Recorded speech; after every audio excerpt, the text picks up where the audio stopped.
sattım kendi meleğim, babamın lelesi oğul sorayım.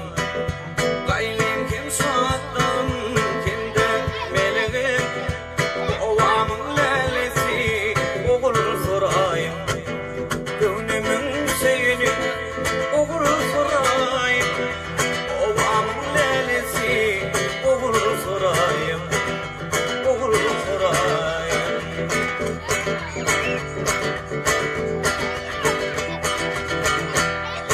Deyip aksa karadım, kalım sonra karadım, ülgür kegi karadım, karadım, karadım.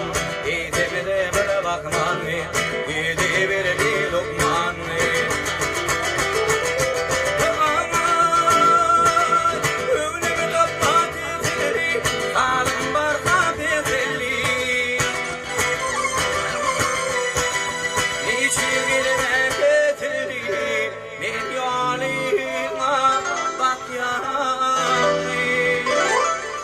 Gideme getirdi ben yoluma bak yanı, ayrılmanı durmanı, canılmanı durmanı.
Gidene kaparane hükmane, ayrılmane hükmane.